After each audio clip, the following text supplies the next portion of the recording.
si Bagyong Enteng ang lakas at nandito tayo ngayon sa Manila Bay. Hello Pilipinas po, Bagyong Enteng po at napakalakas ang hangin. Good morning at tuloy ang update natin ngayon dito sa Roxas Boulevard or dito sa Manila Bay. Bagyong Enteng. Galing na po tayo sa may Yacht Club na kung saan ay nandoon ang ating DTS Mandaragat. Sila yung nandoon.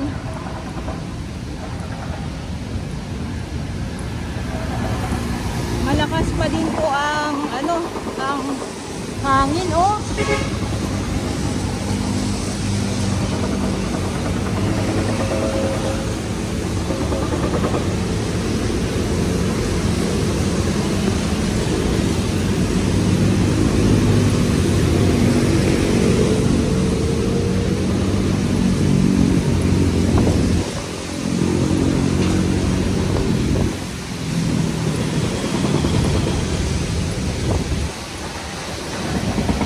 At dito sa kabilang side, yung Grand Boulevard Hotel, bagsak na pala yan.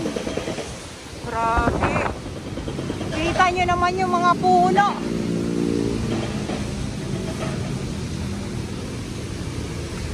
At dito nga po sa kabila ay yung Grand Boulevard Hotel ay bagsak na din po.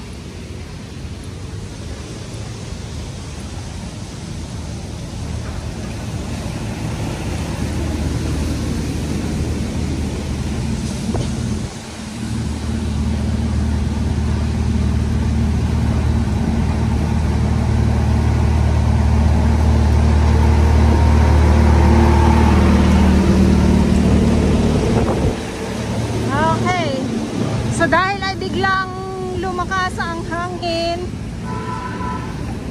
so ang karagatan ay namumuti bigla sa alon. At ito naman yung mga bahod na to ay dun sa kabilang side, sa may malapit mismo sa may Dolomite, ay inaayusan din po ito.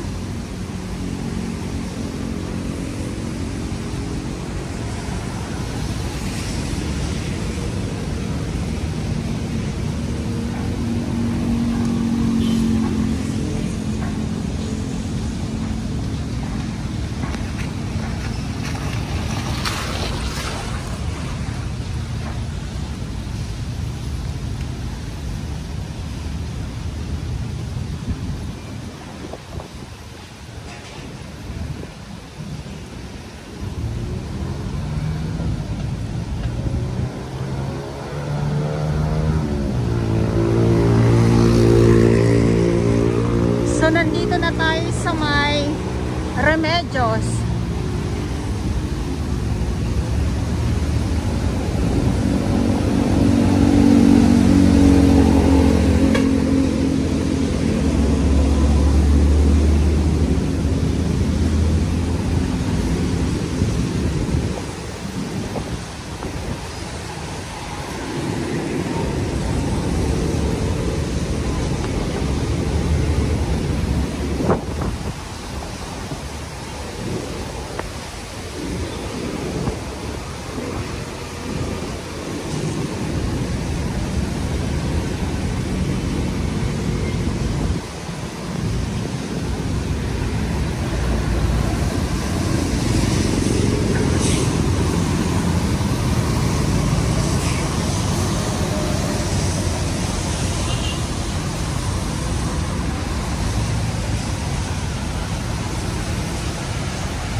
Nandyan ang Aristocrat.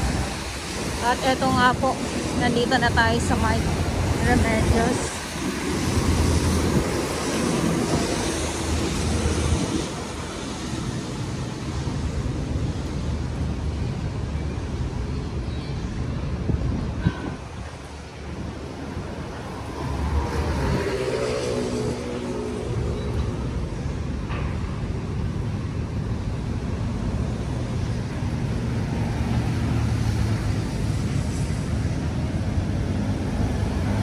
So dito sa may seawall,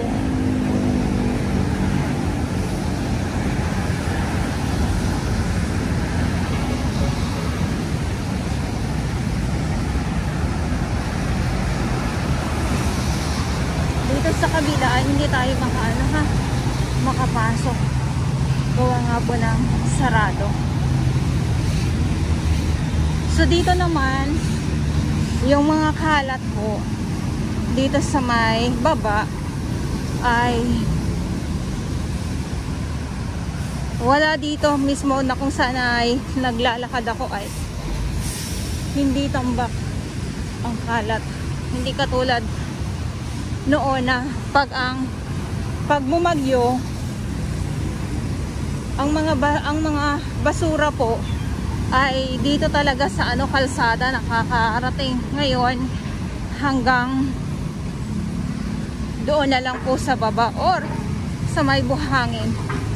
So ang mahirap lang kasi katulad ngayon na sobrang daming kalat nga po ay makikipagbuno na naman po ang ating mga warrior sa kabatuhan dito mismo sa may yung walang buhangin.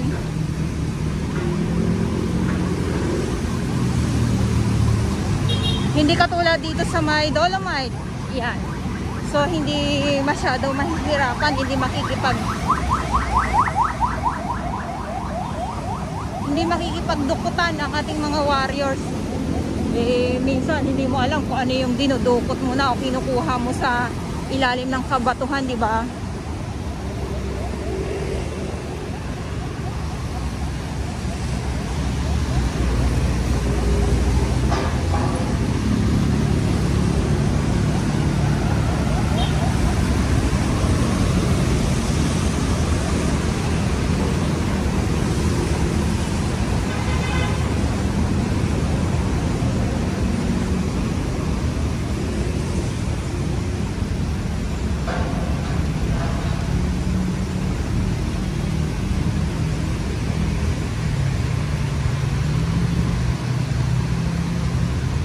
So nandito na tayo mismo sa may buhangin.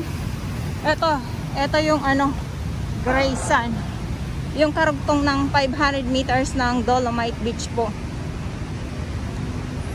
Siyempre hindi pa po tayo makapasok diyan na nandito tayo sa labas. Doon tayo sa may entrance.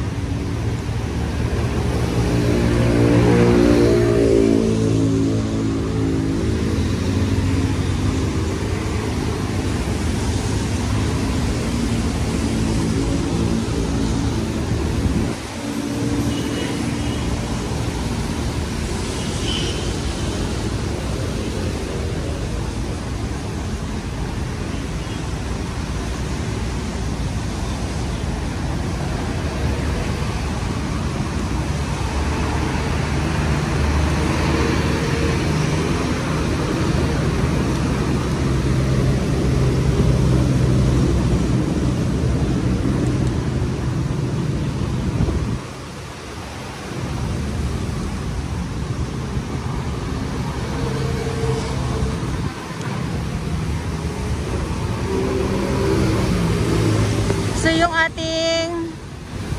ating PDO Manila, yung Park Development Office, ayan. So sila naman po yung mga nangangalaga ng mga halaman. Ayan, nandyan sila.